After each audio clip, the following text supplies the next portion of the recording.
جگہ ہے جہاں پر رسول صلی اللہ علیہ وسلم نے کہیں نہ کہیں پہ جو ہے نماز ادا کی ہوگی. واللہ عالم, میں آگے نہیں جا رہا. کہا جاتا ہے کہ اس جگہ پہ تھی, کہا جاتا ہے کہ اس جگہ پہ تھی. ابھی السلام علیکم, میں ہوں مکرم علی, سٹی آف لاؤ مدینہ منورہ سے. اور آج کی اس ویڈیو میں آپ کو زیارت کروانے والا ہوں ایک ایسی جگہ کی جو کہ ابھی نیولی ڈسکور ہوئی ہے. سعودی گورنمنٹ کی طرف سے کنسٹرکشن کے دوران وہ زیارت کو ابھی ریسنٹ کچھ عرصہ پہلے ڈسکور کیا گیا. تو وہ زیارت ایک صحابی کا گھر ہے جن کا نام ہے حضرت عتبان بن مالک رضی اللہ تعالیٰ عنہ. تو آئیں میں آپ کو وہ دکھاتا ہوں. وہ گھر ابھی بھی اپنی اسی کنڈیشن میں, اصل کنڈیشن میں موجود ہے, اور اس کی بنیادیں وہی ہیں جو آج سے 1400 سال پہلے کی رکھی گئی تھی. کنسٹرکشن کے دوران جب یہ سڑک وغیرہ تعمیر ہو رہے تھے تو کھدائی کے دوران جو ہے وہ اس زیارت کی جو ہے دریافت ہوئی. ابھی آگے چل کے میں آپ لوگوں کو اس کی ہسٹری بھی بتاتا ہوں, پھر صحابی حضرت عتبان بن مالک رضی اللہ تعالیٰ عنہ ان کا تعارف بھی آپ کو کرواتا ہوں, اور آپ کو میں اس لوکیشن کے بارے میں بھی سمجھا دیتا ہوں کہ آپ نے جب یہاں پر آنا ہے تو کس طریقے سے یہاں پر آپ نے آنا ہے. اس وقت آپ میرے پیچھے دیکھ رہے ہوں گے یہ جو ٹریک ہے سارے کا سارا, اسے قبا ٹریک کہتے ہیں. مسجد قبا آنے کے لیے اس ٹریک کو استعمال کیا جاتا ہے. مسجد نبوی سے نکل کے یہ پیدل آنے والوں کے لیے یہ ٹریک ہے. جیسے ہی آپ اس ٹریک پہ آئیں گے, آ کے یہاں پہ سگنل جو ہوگا نا, یہ سگنل ہے, اور اس کے بالکل اس ساتھ میں لیفٹ سائڈ پہ مسجد الجمعہ کے بالکل سامنے یہاں نیچے کر کے یہ زیارت جو ہے وہ موجود ہے. یہ سامنے جو ہے یہ مسجد الجمعہ ہے جہاں پر مدینہ شریف میں آ کے آپ صلی اللہ علیہ وسلم نے پہلا جو جمعہ ہے, جمعہ کی نماز ہے, وہ یہاں پر ادا کی تھی. تو اس کے اوپر ایک تفصیلی ویڈیو بنے گی, وہ میں بعد میں اپلوڈ کروں گا. لیکن ابھی فی الوقت میں نے آپ کو بتایا کہ آتے ہوئے لیفٹ سائڈ پہ آپ کو یہ جو سراؤنڈنگ ہے اس کے اندر وہ زیارت موجود ہے. میں آپ کو زیارت کرواتا ہوں صحابی کے گھر کی.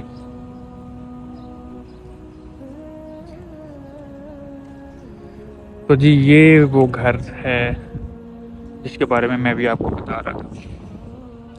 اس کی بنیادیں ویسے کی ویسے ہی موجود ہیں جیسا کہ 1400 سال پہلے کی یہ ساری جو دیواریں بنی ہوئی ہیں, جو یہ گھر بنا ہوا ہے, بڑا خوبصورت بنایا گیا ہے اس کو.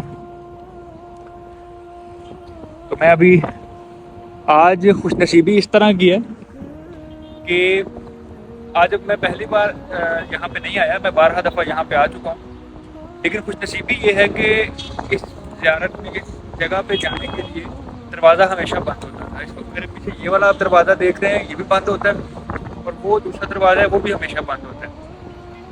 آج مجھے دیکھ کے خوشی یہ ہوئی ہے کہ وہ دروازہ کھلا ہوا ہے, اور آج پہلی بار میں یہاں پہ نیچے جاؤں گا, اور نیچے جا کے آپ لوگوں کو صحابی جو ہے ان کا تعارف بھی کے بارے میں تفصیل سے بتاؤں گا. تو یہ وہ گھر ہے, آپ اس کی زیارت کریں. یہ دیکھیے گا یہ دروازہ آج یہ پہلی بار میں اس کو دیکھ رہا ہوں, یہ کھلا ہوا ہے. تو ابھی جاتے ہیں اندر, تو میں نیچے جا کے آپ کو اس کی پراپرلی جو ہے وہ زیارت کرواتا ہوں.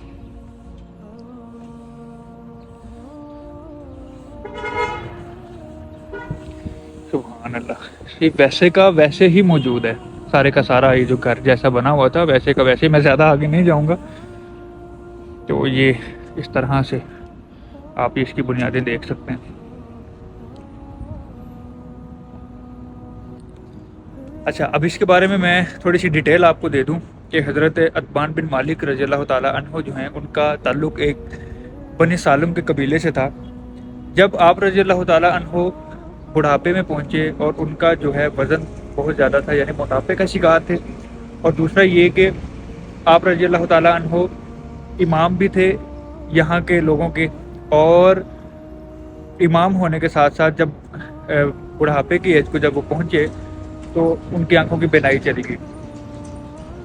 پھر آپ یہ علاقہ دیکھ سکتے ہیں کہ یہاں پر جو روڈ ہے وہ کتنا جو ہے وہ اونچا ہے, اور باقی جو یہ علاقہ ہے کافی نیچا ہے. تو اس علاقے میں کافی پانی جمع ہو جایا کرتا تھا. ایک تو مسئلہ یہ بھی تھا. تو حضرت عتبان بن مالک رضی اللہ تعالیٰ عنہ جو ہیں وہ آپ صلی اللہ علیہ وسلم کے پاس حاضر خدمت ہوئے اور عرض کی گئی, یا رسول اللہ, بڑھاپے کی وجہ سے میں اب اتنی دور جو ہے نماز پڑھانا میرے لیے مشکل ہے اور میں مسجد نہیں آ سکتا، اور دوسرا میری جو کنڈیشن ہے وہ میں آنکھوں کی بینائی سے جو میں محروم ہو چکا ہوں۔ انہوں نے عرض کی کہ یا رسول اللہ آپ میرے گھر میں تشریف لائیے اور ایک جگہ پر نماز ادا کیجیے، اور میں اس جگہ کو مصلی بنا لوں گا، میں یہیں پر نماز ادا کیا کروں گا۔ تو رسول اللہ صلی اللہ علیہ وسلم نے انہیں نماز ادا کرنے کے لیے گھر پہ اجازت دے دی اور فرمایا کہ چلیں ٹھیک ہے، میں آپ کے پاس جو ہے وہ آ جاؤں گا اور آ کر نماز ادا کر لوں گا۔ تو یہ احادیث میں ہمیں ملتا ہے، بخاری و مسلم میں کئی ایک احادیث اس کے اوپر موجود ہیں۔ میں کوشش کروں گا کہ ایک آدھ حدیث کا جو نمبر ہے وہ میں آپ کے ساتھ یہاں پہ شیئر بھی کر دوں تاکہ آپ اس حوالے کو چیک کر لیں، جہاں پر حضرت عثمان بن مالک نے رسول اللہ صلی اللہ علیہ وسلم سے گزارش کی اور آپ صلی اللہ علیہ وسلم یہاں پر آئے، اور غالباً چاشت کی نماز تھی جو کہ صحابہ کے ساتھ جماعت کے ساتھ جو ہے وہ ادا کی، اور بعد میں نبی کریم صلی اللہ علیہ وسلم کی اسی جگہ کو جہاں پر ان سے پہلے پوچھا گیا حضرت عثمان بن مالک سے کہ آپ بتائیے کہ آپ کہاں پر نماز ادا کرنا چاہتے ہیں، جب انہوں نے بتایا تو رسول اللہ صلی اللہ علیہ وسلم نے اس جگہ پر نماز ادا کی، جس کو بعد میں حضرت عثمان بن مالک نے مصلی کے طور پر استعمال کیا، پھر وہاں پہ خود نماز پڑھا کرتے تھے۔ اور حضرت عثمان بن مالک ان صحابہ میں سے ہیں جو بدر کے جنگ میں شریک ہوئے تھے، یعنی ابتدائی جو دور تھا ان میں ان کا شمار ہوتا ہے، اور بہت جو ہیں وہ امپورٹنٹ شخصیت ہیں اس حوالے سے۔ تو یہی وہ جگہ ہے جہاں پر رسول اللہ صلی اللہ علیہ وسلم نے کہیں نہ کہیں پہ جو ہے نماز ادا کی ہوگی، واللہ عالم، میں آگے نہیں جا رہا۔ کہا جاتا ہے کہ اس جگہ پہ تھی، کہا جاتا ہے کہ اس جگہ پہ تھی، ابھی اس میں کنفرم نہیں ہے، اور دوسرا یہ ہے کہ اس جگہ کے بارے میں بھی ریسرچ بھی چل رہی ہے۔ ابھی سعودی گورنمنٹ جو ہے اس کے بارے میں پراپرلی جو ہے ریسرچ کر رہی ہے، اس کے اوپر ابھی ریسرچ کمپلیٹ نہیں ہوئی۔ تو آج کی ویڈیو میں صرف اتنا ہی تھا، اینڈ آئی ہوپ کہ آپ کو آج کی ویڈیو بہت پسند آئی ہوگی، اور اس زیارت کو جب بھی آپ مدینہ شریف میں آئیں تو یہاں پہ لازمی وزٹ کریں، ویڈیو کو لائک کریں، کمنٹ کریں، اپنے دوستوں کے ساتھ شیئر کریں، اور چینل کو سبسکرائب کریں۔ تو ملتے ہیں نیکسٹ ویڈیو میں، تب تک کے لیے اپنا بہت سا خیال رکھیں اور مجھے اجازت دیں۔ اللہ حافظ۔